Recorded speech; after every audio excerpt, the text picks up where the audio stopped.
নিরামিষ এই ফুলকপির রেসিপিটা রুটি, পরোটা, ভাত সব কিছুর সঙ্গে খেতে খুবই ভালো লাগে। বানাতে খুব বেশি সময়ের প্রয়োজন পড়ে না। আশা করি রেসিপিটা আপনাদের ভালো লাগবে। নমস্কার বন্ধুরা, রূপাস কিচেনে সবাইকে স্বাগতম। তাহলে চলুন দেখে নেওয়া যাক। এখানে আমি একটা মিডিয়াম সাইজের ফুলকপিকে এই রকম ছোট ছোট করে কেটে নিয়ে ভালো করে ধুয়ে নিয়েছি। এবার গ্যাসের ওপর একটা কড়া বসিয়ে কড়ার মধ্যে দিয়ে দেব 3 চামচের মতো সরিষার তেল। তেলের পরিমাণটা আপনারা চাইলে বাড়িয়ে কমিয়ে নিতে পারেন। তেল গরম হওয়ার পর কেটে রাখা ফুলকপিগুলো দিয়ে দেব। এর মধ্যে দিয়ে দেব হাফ চামচ নুন আর সামান্য হলুদ। গ্যাসের ফ্লেমটা হাইতে রেখে ফুলকপিগুলোকে হালকা করে ভেজে নেব। ফুলকপি এদিকে ভাজা হতে থাক ততক্ষণে একটা মশলা তৈরি করে নেব। মশলাটা আজকে আমি শিলে বেটে নেব। দিয়ে দেব 2 চামচ পোস্ত, 1 চামচ সর্ষে আর 2টো গোটা শুকনো লঙ্কা আর 2টো কাঁচা লঙ্কা দিয়ে দেব। সামান্য নুন দিয়ে দেব। অল্প করে জল দিয়ে মশলাটাকে খুব ভালো করে বেটে নিতে হবে।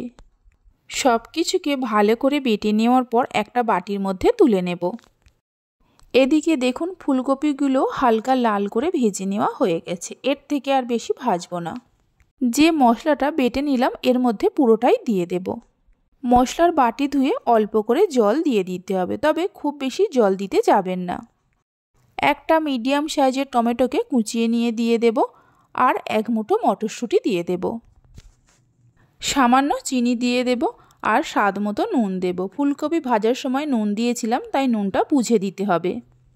সব কিছুকে মিশিয়ে নেওয়ার পর গ্যাসের ফ্লেমটা একদম লোতে করে ঢাকা দিয়ে 8 থেকে 10 মিনিট সময় ধরে রান্না করে নেব। নিরামিষ এই ফুলকপির রেসিপিটা একবার হলেও বানিয়ে দেখতে পারেন। বাড়িতে বানালে খেয়ে আপনাদের কেমন লাগলো অবশ্যই আমাকে কমেন্ট করে জানাবেন। 10 মিনিট পর ঢাকা খুলে একটু নাড়াচাড়া করে নিয়ে দেখে নেব ফুলকপিগুলো সেদ্ধ হয়েছে কিনা। দেখুন ফুলকপিগুলো খুব সুন্দরভাবে সেদ্ধ হয়ে গেছে। সব শেষে দিয়ে দেব 1 মুঠো ধনেপাতা কুচি আর 1 চামচ সরিষার তেল। তেল আর ধনেপাতা কুচিটা দেওয়ার পর মিশিয়ে নিয়ে মিডিয়াম ফ্লেমে আরও মিনিট 2-3 রান্না করে নিয়ে গ্যাসের ফ্লেমটা বন্ধ করে দেব। রেসিপি ভালো লেগে থাকলে অবশ্যই একটা লাইক করবেন, বন্ধুদের সঙ্গে শেয়ার করবেন। ভালো লাগলে চ্যানেলটি সাবস্ক্রাইব করে পাশে থাকা বেল আইকনটি প্রেস করবেন নতুন রেসিপির আপডেট পাওয়ার জন্য। দেখুন ফুলকপির এই রেসিপিটা কত সুন্দর হয়েছে। তাহলে চলুন ভিডিওটা আমি এখানেই শেষ করছি। আপনারা সবাই ভালো থাকবেন, সুস্থ থাকবেন। ধন্যবাদ।